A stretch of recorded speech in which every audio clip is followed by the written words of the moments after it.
Deep in the usually blustering, blistering cold prairies of Minnesota in the Midwestern United States, there is a little-known company that has been an Atari authorized dealer since the beginning. They have the certificate on their website to prove it. Not only can you buy factory-sealed 2600 and 7800 games from this company, but they've been putting out some pretty interesting homebrew as well. This is Video 61 Atari Sales, and I think it's high time you start to give them a little bit of attention, because interesting things are coming from the frozen tundra known as Minnesota. Eh? Today we're going to be looking at Animal Keeper from Video 61.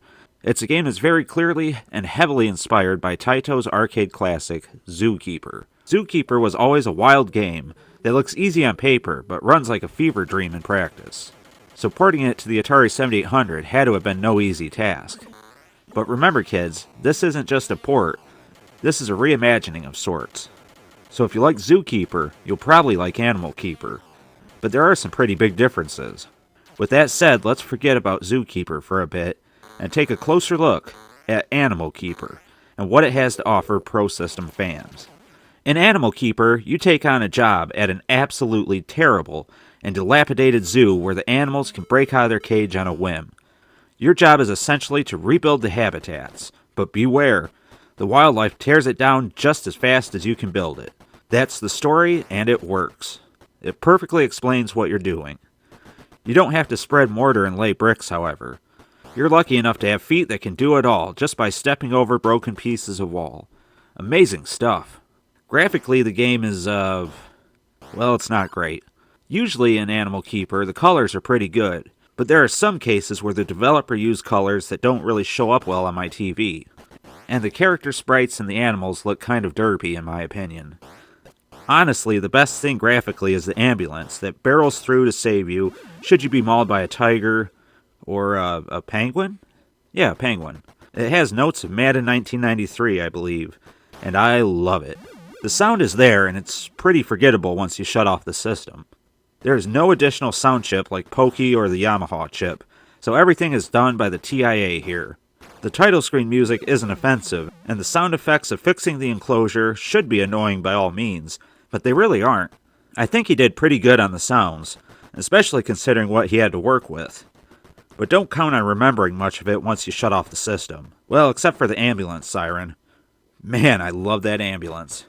So with all that I've talked about to this point, along with the fact that once you get deep into the game, it feels like it could crash at any moment, I bet you expect me to really hate it. But I don't. I stand by what I said for graphics and sound, but this game has it where it counts. The gameplay is wild, and simple, and crazy, and chaotic, and it just works. It works and it's fun, despite feeling like it could fall apart at any minute. Keeping the animals in the cage, whether you decide to play with the new jump on the animal to get him back in the enclosure mode, or the classic Zookeeper mode, is a lot of fun and challenging. The first time I turned the game on, I thought to myself, well, this can't be very hard. You literally run the same path along the square. But I was wrong, this game definitely isn't easy. Having each animal act differently, and have their own speed and strength, along with the likelihood of them breaking down the walls, is brilliant.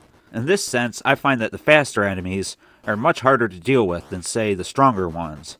So a bunny might be more difficult to deal with than, say, a tiger or a rhino. But it still works, and there's a nice variety of animals in some of the stages.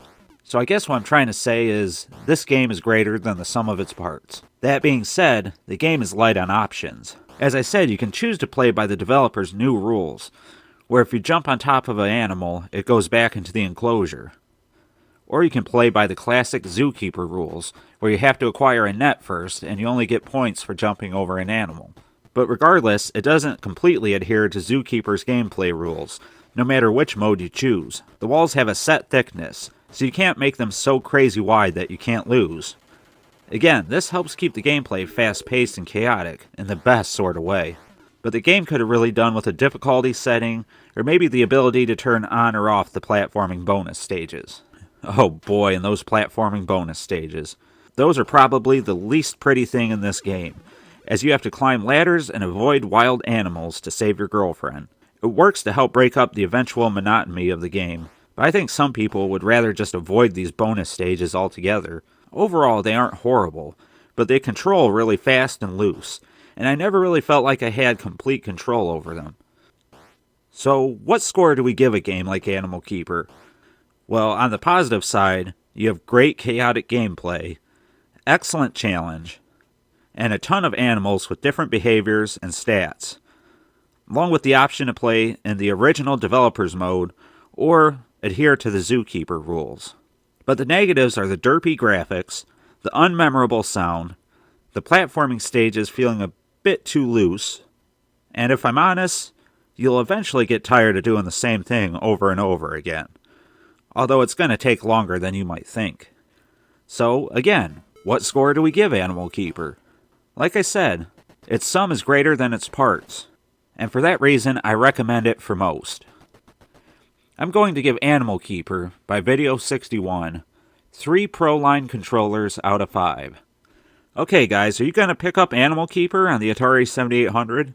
Does it look like something you'd be interested in? Do you agree with my assessment? Or did I forget to mention something that turns the whole review on its head? Let me know in the comments below. This has been another Pro Gamer Review, and I thank you for watching.